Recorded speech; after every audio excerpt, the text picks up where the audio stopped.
পালাবার পথ নাই, জো মাছে পিছে। নির্বাচনের সময় টেলিপম্পটারে দুটো বাংলা ওয়ার্ড লিখে নিয়েছে, কখনো বঙ্কিমদা, কখনো রবীন্দ্রনাথ ঠাকুর জন্মেছে শান্তিনিকেতনে। নানা রকম ভাবে বাংলাকে অসম্মান করা হয়। 110 জনের বেশি মানুষ মারা গেছেন, রোজ 3-4 জন করে আত্মহত্যা করছেন ভয়ে। কেন ইলেকশনের বিরুদ্ধে কেস হবে না? এত মৃত্যুর দায় ইলেকশন কমিশনকে নিতে হবে এবং গভর্নমেন্ট অফ ইন্ডিয়াকে নিতে হবে। এবং হসপিটালে আজও মৃত্যুর সাথে লড়াই করছে আরো 40-45 জন। এদের জীবন নয়। আজ এতদিন পরে আমাদের প্রমাণ করতে হবে আমরা ভারতবর্ষের ভোটার কিনা। মিসম্যাপ বাদ দিয়ে দিয়েছে সব নাম। বাবা মায়ের জন্য সার্টিফিকেট দিতে হচ্ছে। আজকে বাবা মাকে অসম্মান করার একটা প্রবণতা। 90 বছরের বয়োজ্যেষ্ঠ মহিলা, তাকে অ্যাম্বুলেন্সে করে নিয়ে যাচ্ছে, নাকে অক্সিজেন দিয়ে নিয়ে যাচ্ছে। ট্রাইবেলদের নাম বাদ দেওয়ার চক্রান্ত চলছে। সুভাষচন্দ্র বসুর জন্মজয়ন্তীতে শ্রদ্ধায় স্মরণ। নেতাজির জন্মজয়ন্তী শোভাযাত্রায় শুভেন্দু অধিকারী। শ্যামাপ্রসাদের বাড়ি থেকে নেতাজির বাড়ি পর্যন্ত মিছিল। নেতাজি ভবনে মূর্তি মাল্যদান বিরোধী দলনেতা শুভেন্দু অধিকারীর। সুগত বসুর সঙ্গেও কথা শুভেন্দু অধিকারীর।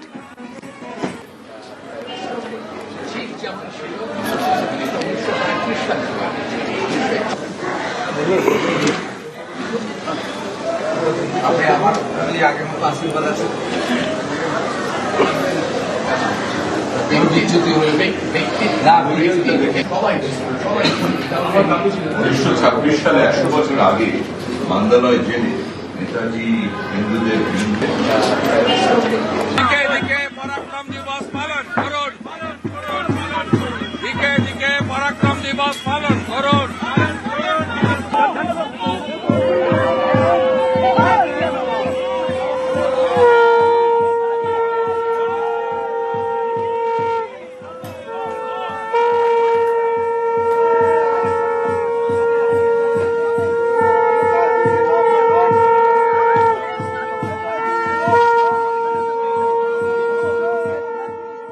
নেতাজি সুভাষচন্দ্র বসুর তার যে স্বপ্ন, সেই স্বপ্ন অনেকটাই অধরা রয়ে গেছে। তার জন্য কাজ করতে হবে, নতুন প্রজন্মকে উদ্বুদ্ধ করতে হবে। এবং তার কাছে দেশ ও মাতৃকাই ছিলেন তার চেয়ে সবচেয়ে বড়, তার কাছে সবকিছু বলা যেতে পারে আরাধ্য দেবী। স্বাভাবিকভাবে নতুন প্রজন্মকে জানানোর কাজ আমাদের। সরস্বতী পুজোয় শুভেন্দুর ভবানীপুর চ্যালেঞ্জ। নেতাজির জন্মদিনে তৃণমূলকে আক্রমণ করেছেন বিরোধী দলনেতা শুভেন্দু অধিকারী। সরস্বতী পুজোয় শুভেন্দু অধিকারীর ভবানীপুর চ্যালেঞ্জ। নেতাজির জন্মদিনে তৃণমূলকে আক্রমণ এবং ভবানীপুর কেন্দ্রে 36টি সরস্বতী পুজোর আমন্ত্রণ পেয়েছেন শুভেন্দু অধিকারী, এমনটাও জানিয়েছেন তিনি। কি বলেছেন শুভেন্দু অধিকারী, শুনুন। ওনার ফাইলগুলো তো অপ্রকাশিত ফাইল, তো আমাদের দেশের প্রধানমন্ত্রী নরেন্দ্র মোদী আসার পরে প্রকাশ করেছেন। এসব কথা বলে তো লাভ নেই। ভবানীপুরে আমি আছি এতক্ষণ, এটাই উনি বিচলিত। এখন সরস্বতী পুজোর উদ্বোধনে যাব। আমি ভবানীপুর বিধানসভায় 36টা সরস্বতী পুজো আমন্ত্রণ পেয়েছি। এটা মুখ্যমন্ত্রী শুনে রাখা দরকার আছে। নিচটা একদম ফাঁকা হয়ে গেছে। সরস্বতী পুজোয় শুভেন্দু অধিকারীর ভবানীপুর চ্যালেঞ্জ। রাজ্যের বিরোধী দলনেতা শুভেন্দু অধিকারী তিনি বলছেন ভবানীপুর কেন্দ্র, যেটা মুখ্যমন্ত্রী মমতা বন্দ্যোপাধ্যায়ের বিধানসভা কেন্দ্র, সেই বিধানসভা কেন্দ্রে সরস্বতী পুজোয় 36টা পুজোর উদ্বোধন করবেন তিনি। অর্থাৎ আমন্ত্রণ পেয়েছেন বিরোধী দলনেতা শুভেন্দু অধিকারী, এমনটাই তিনি বললেন। অর্থাৎ সরস্বতী পুজোয় শুভেন্দু অধিকারীর ভবানীপুর চ্যালেঞ্জ। নেতাজির জন্মদিনে তৃণমূলকে আক্রমণ করলেন রাজ্যের বিরোধী দলনেতা শুভেন্দু অধিকারী। নেতাজি প্রণাম। পরাক্রম দিবস পালন করুন। পরাক্রম দিবস পালন করুন। দিকে পরাক্রম দিবস পালন করুন। নেতাজি সুভাষচন্দ্র বসু প্রণাম। নেতাজি সুভাষচন্দ্র বসু প্রণাম। বীর নেতাজি প্রণাম। সরস্বতী পুজোয় শুভেন্দুর ভবানীপুর চ্যালেঞ্জ। ভবানীপুর কেন্দ্র মুখ্যমন্ত্রী মমতা বন্দ্যোপাধ্যায়ের কেন্দ্র, আর সেই কেন্দ্রে সরস্বতী পুজোয় 36টি পুজোর আমন্ত্রণ পেয়েছেন রাজ্যের বিরোধী দলনেতা শুভেন্দু অধিকারী, এমনটাও তিনি জানিয়েছেন। নেতাজি সুভাষচন্দ্র বসুর জন্মদিনে তৃণমূলকে আক্রমণ। ভারত মাতা কি নেতাজি প্রণাম। পরাক্রম দিবস পালন করুন, পরাক্রম দিবস পালন করুন, দিকে দিকে পরাক্রম দিবস পালন করুন। নেতাজি সুভাষ চন্দ্র বসু প্রণাম। সরস্বতী পুজোয় শুভেন্দু অধিকারীর ভবানীপুর চ্যালেঞ্জ। নেতাজির জন্মদিনে তৃণমূলকে আক্রমণ করেছেন রাজ্যের বিরোধী দলনেতা শুভেন্দু অধিকারী, এবং তিনি কি বলেছেন শোনাবো। ওনার ফাইলগুলো তো অপ্রকাশিত ফাইল, তো আমাদের দেশের প্রধানমন্ত্রী নরেন্দ্র মোদী আসার পরে প্রকাশ করেছেন। এসব কথা বলে তো লাভ নেই। ভবানীপুরে আমি আছি এতক্ষণ, এটাই উনি বিচলিত। এখন সরস্বতী পুজোর উদ্বোধনে যাব। আমি ভবানীপুর বিধানসভায় 36টা সরস্বতী পুজো আমন্ত্রণ পেয়েছি। এটা মুখ্যমন্ত্রী শুনে রাখা দরকার আছে। নিচটা একদম ফাঁকা হয়ে গেছে। জয়প্রকাশ মজুমদার এই মুহূর্তে আমাদের সঙ্গে রয়েছেন। জয়প্রকাশ বাবু, ভবানীপুর বিধানসভা কেন্দ্র মুখ্যমন্ত্রী মমতা বন্দ্যোপাধ্যায়ের কেন্দ্র, আর সেই কেন্দ্রে 36টা সরস্বতী পুজোর আমন্ত্রণ পেয়েছেন রাজ্যের বিরোধী দলনেতা শুভেন্দু অধিকারী, এবং ভবানীপুর চ্যালেঞ্জ সরস্বতী পুজোয় কিভাবে দেখছেন, কি বলবেন? দেখুন, ওই যে শুভেন্দু অধিকারীর কথা ভবানীপুর নিচে ফাঁকা হয়ে গেছে, সেটা তো ভোটের রেজাল্ট প্রমাণ করবে। এইরকম অর্বাচীন কিংবা অহেতুক বক্তব্য রেখে তো লাভ নেই। ভোটের সময় দেখা যাবে কি ফাঁকা হয়েছে আর কি ভরাট হয়েছে। আমি অন্য প্রসঙ্গে আপনাদের বলে দিই যে 36টা পুজোয় যদি আমন্ত্রণ পেয়ে থাকেন শুভেন্দু অধিকারী, তাহলে পক্ষান্তরে তিনি স্বীকার করছেন যে পশ্চিমবঙ্গে সরস্বতী পুজো হতে কোনো বাধা নেই। সরস্বতী পুজো যথোচিত ভক্তি সহকারে পশ্চিমবঙ্গে ঘটে থাকে, হয়ে থাকে। কারণ এতদিন তো তিনি এবং তার মামা অমিত শাহ তারা তো বলে এসছেন যে পশ্চিমবঙ্গে সরস্বতী পুজো করা যায় না, হয় না। আপনাদের কাছেও আছে, দেখবেন অমিত শাহর বিভিন্ন বক্তৃতার অংশ যে পশ্চিমবঙ্গে সরস্বতী পুজো, দুর্গা পুজো করা যায় না। তার মানে আজকে নতুন ভার্সান হলো যে পশ্চিমবঙ্গে সরস্বতী পুজো অবাধে ভক্তি সহকারে হয়ে থাকে। এই স্বীকারোক্তির জন্য আমি শুভেন্দু অধিকারীকে আমি বলবো যে ভালো বলেছেন। এইটা যেন আবার আপনার মামা অমিত শাহকেও বলে দেবেন যে পশ্চিমবঙ্গে সরস্বতী পুজো হয় না বলে হিন্দুদের পক্ষ নিয়ে একটা ওই ভাগাভাগির রাজনীতি আর করবেন না। পশ্চিমবঙ্গে সব ধর্ম, সব পুজো খুব ভালোভাবে হয়ে থাকে। অনেক ধন্যবাদ আপনাকে।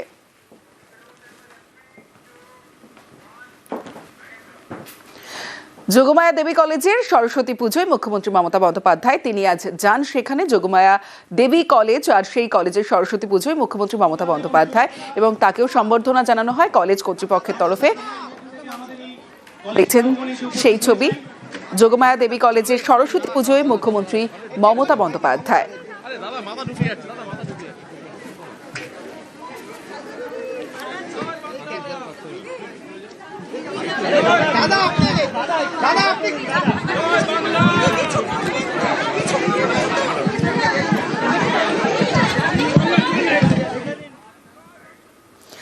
বাগদেবীর আরাধনায় সুকান্ত মজুমদার বালুরঘাটের বাড়িতে দুই মেয়েকে নিয়ে সরস্বতী পুজো বিজেপি সাংসদের।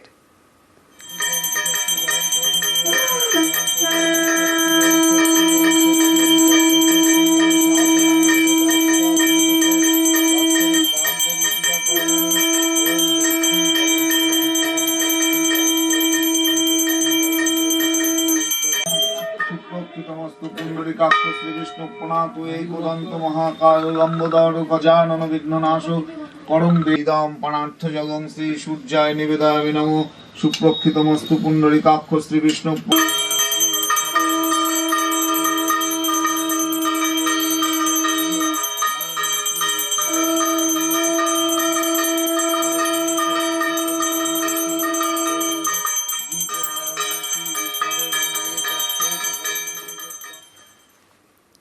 এবার অন্যান্য খবরের দিকে নজর রাখবো। পুরুলিয়া এবং বাঁকুড়ায় প্রতিদিনই ট্রেন লেট, আর এর জেরে যাত্রী ভোগান্তি চরমে। ভোটের বাংলায় যা হয়ে উঠেছে ইস্যু। সপ্তাহে 7 দিনের মধ্যে 7 দিন 10:30টায় ঢুকবো বলে রাত্রি 2টোয় ট্রেন ঢুকবে, সকাল 6টায় ঢুকবো বলে সকাল 10টায় ট্রেন ঢুকবে। এ তো হতে পারে না। মানুষের সময়ের দাম নেই। আপনারা সবাই সংঘবদ্ধ থাকুন, বাকি লড়াইটা আমরা লড়বো। ধর্নায় বসে যান, চন্দ্রাবির যেন যেতে পারে, ঠিক সময়ে ট্রেন পাবে পুরুলিয়ার মানুষ। 43টা রেলের প্রজেক্ট এখন পর্যন্ত বন্ধ হয়ে আছে শুধুমাত্র রাজ্যের জমি জটের কারণে, জমি অধিগ্রহণ করতে না পারার কারণে। পুরুলিয়া থেকে বাঁকুড়া হয়ে হাওড়া ট্রেনে এক জেলা থেকে আরেক জেলা, কয়েক হাজার যাত্রীর প্রতিদিনের ভরসা। আর এই গুরুত্বপূর্ণ রুটে প্রায় দিনই ট্রেন লেট, 5-10 মিনিট নয়, ঘন্টার পর ঘন্টা। এ নিয়ে আগে একাধিকবার বিক্ষোভ দেখিয়েছেন যাত্রীরা। বুধবার পুরুলিয়ায় রাজনৈতিক সভা করেন অভিষেক বন্দ্যোপাধ্যায়। ট্রেন লেট নিয়ে নিশানা করেন বিজেপিকে। সপ্তাহে 7 দিনের মধ্যে 7 দিন 10:30টায় ঢুকবো বলে রাত্রি 2টোয় ট্রেন ঢুকবে, সকাল 6টায় ঢুকবো বলে সকাল 10টায় ট্রেন ঢুকবে। এটা হতে পারে না। মানুষের সময়ের দাম নেই। আপনারা সবাই সংঘবদ্ধ থাকুন, বাকি লড়াইটা আমরা লড়বো। পুরুলিয়ায় নির্বাচনের ফল ঘোষণা হওয়ার 3 মাসের মধ্যে শুধু পার্লামেন্ট নয়, রেলমন্ত্রীর কাছে পুরুলিয়া থেকে 20 জনের ডেলিগেশন তৃণমূল কংগ্রেস নিয়ে গিয়ে যে রেল সমস্যাগুলো হচ্ছে তার প্রতিকার আমরা করব। বিজেপি চাক আর না চাক, আমরা কথা দিয়ে যাচ্ছি। হাওড়ায় যদি ট্রেন পৌঁছানোর কথা থাকে, যদি গন্তব্যস্থল হাওড়া হয়, তাহলে সাঁতরাগাছি নয়, হাওড়াতেই ট্রেন ঢুকতে হবে। যদি রাত্রির 10টার মধ্যে ট্রেন ঢোকার কথা থাকে, তাহলে 10টার মধ্যেই ঢুকতে পারবে। কোনো সরকারের যদি কোনো কম্প্রিহেন্সিভ ল্যান্ড পলিসি না থাকে, একটা সরকার ক্ষমতায় আসার সঙ্গে সঙ্গে যদি বলে 1 স্কোয়ার ফিটও জমি অধিগ্রহণ করবে না, প্রাইভেট কিংবা পাবলিক যে কোনো প্রজেক্ট নিয়ে যদি পশ্চিমবঙ্গে আসে, তাহলে জমির মালিক থেকে জমির কেনার দায়িত্ব সম্পূর্ণভাবে তার। আর সে কারণেই পশ্চিমবঙ্গের ফ্রেট করিডোর থেকে শুরু করে হাইওয়ে, রেলওয়ে ওভারব্রিজ শুধুমাত্র জমি জটের কারণে আটকে আছে। প্রত্যেকটা মিটিংয়ে রেলের সঙ্গে যারা তৃণমূলে নির্বাচিত জনপ্রতিনিধি আছেন, যারা সাংসদ আছেন, তারা সেই প্রশ্ন তোলেন, কিন্তু উত্তর একটাই, যে আমাদের কাছে জমি জটের কারণে করতে পারছি না। এক্ষেত্রে রাজ্য সরকারের যে নির্দিষ্ট ভূমিকা থাকার কথা, তারা সেটা পালন করছে না। প্রায় প্রতিদিনই ট্রেন লেট, মাসের পর মাস ধরে এটাই চলছে। পুরুলিয়া বাঁকুড়া রুটে যাত্রীদের ভোগান্তি চরমে। এই ট্রেন লেটের কারণ কি জমি জট? জমি অধিগ্রহণ করা হয়নি বলেই কি ট্রেন লেট? পার্টিকুলার কোনো প্রকল্প, যে প্রকল্পটার জন্য জমি অধিগ্রহণের ব্যাপারটা থাকে, সেক্ষেত্রে যদি জমি অধিগ্রহণ করতে দেরি হয়, তাহলে সে প্রকল্পটা ডিলে হবে। কিন্তু ডাইরেক্টলি যদি বলা হয় যে ট্রেন লেট তার সাথে যুক্ত কিনা, তাহলে অনেকাংশে কিন্তু বলা যাবে যে ডাইরেক্টলি সেরকমভাবে যুক্ত নয়। রোজ ট্রেন লেট হচ্ছে, সেই ট্রেন লেট যে সম্পর্ক জড়িয়ে আছে, এটা ডাইরেক্টলি এরকমভাবে বলা হয়তো ঠিক হবে না। নিউজ 18 বাংলা।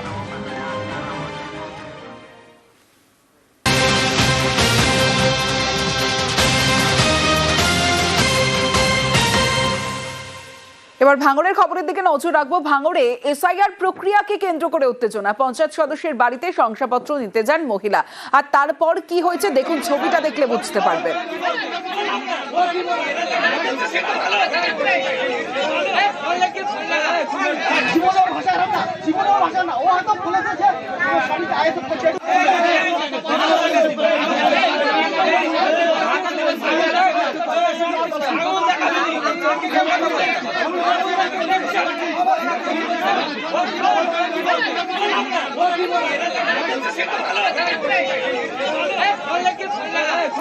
নথি দিতে অস্বীকার পঞ্চায়েত সদস্যের, তারপরে এই বিশৃঙ্খল পরিস্থিতি। কিন্তু কেন নথি দিতে অস্বীকার পঞ্চায়েত সদস্যের, ঠিক কি অভিযোগ জানাবে কল্যাণ রয়েছে আমার সঙ্গে। কল্যাণ, একেবারেই আমরা পঞ্চায়েত সদস্যের সঙ্গে কথা বলেছিলাম। ওই পঞ্চায়েত সদস্য মিনাজ মোল্লা তিনি কিন্তু পরিষ্কারভাবেই জানাচ্ছেন যে তিনি নথি দিতে কোনো রকম অস্বীকার করেননি। তার যে সইয়ের দরকার ছিল সে কিন্তু ওই সই করে দিয়েছিল। তারপর যখন মমতা ব্যানার্জির নামে কটূক্তি করছিল ওই মহিলা, তখনই তিনি প্রতিবাদ করেন। এই নিয়েই কিন্তু বচসার সূত্রপাত। যদিও আইএসএফ এর পক্ষ থেকে বারবার দাবি করা হচ্ছে যে সেই ওই মহিলা যখন শংসাপত্র নিতে গিয়েছিল, যেহেতু তারা আইএসএফ করে, সেই কারণেই শংসাপত্র দিতে অস্বীকার করছিল ওই পঞ্চায়েত সদস্য। আর এই নিয়েই বচসা থেকে কার্যত ব্যাপক উত্তেজনার সৃষ্টি হয়। খবর পাওয়ার সঙ্গে সঙ্গে থানার বিশাল পুলিশ বাহিনী তারা কিন্তু যায় ঘটনাস্থলে এবং গিয়ে উভয় পক্ষকে হচ্ছে ওই এলাকা থেকে সরিয়ে দেয়। ফলে বড় কোনো সংঘর্ষের ঘটনা না ঘটলেও, তবে যে পরিস্থিতির সৃষ্টি হয়েছিল, যদি সময় পুলিশ না যেত, যে কোনো মুহূর্তে বড় কোনো দুর্ঘটনা ঘটে যেতে পারতো তমশ্রী। বেশ,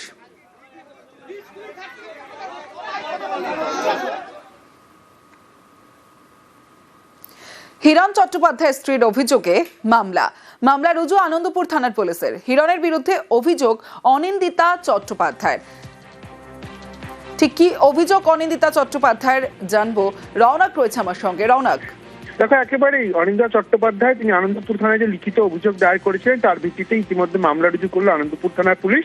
মূলত তিনি অভিযোগ করেছিলেন যে বিগত বেশ কয়েক বছর ধরে অভিনেতা হিরণ চট্টোপাধ্যায় তার উপরে মানসিক ও শারীরিক নিগ্রহ চালিয়েছেন। সেই অভিযোগের পরিপ্রেক্ষিতে ইতিমধ্যে হিরণ চট্টোপাধ্যায় এবং তার বান্ধবী ঋতিকা গিরি তাদের বিরুদ্ধে মামলা রুজু করেছে আনন্দপুর থানার পুলিশ।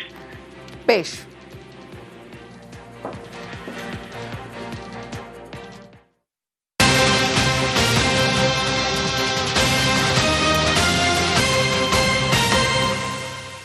দুই রাজ্যে একাধিক ভুয়ো কোম্পানি খুলে গ্রেফতার বিহার ও পশ্চিমবঙ্গে একাধিক ভুয়ো কোম্পানি। দীর্ঘদিন ধরেই প্রতারকের খোঁজে বাংলা বিহার পুলিশ। কিভাবে এই প্রতারণা চলতো আর কিভাবে গ্রেফতার জানবো, অনুপ চক্রবর্তী রয়েছে আমার সঙ্গে। অনুপ, বিহার এবং পশ্চিমবঙ্গে একাধিক ভুয়ো কোম্পানি খুলে এক ব্যক্তিকে ইতিমধ্যে প্রতারণার অভিযোগ এবং সেই ব্যক্তি ইতিমধ্যে 20 কোটি টাকা প্রতারণার অভিযোগে এয়ারপোর্ট 2 নম্বর গেটের কাছ থেকে গ্রেফতার করলো।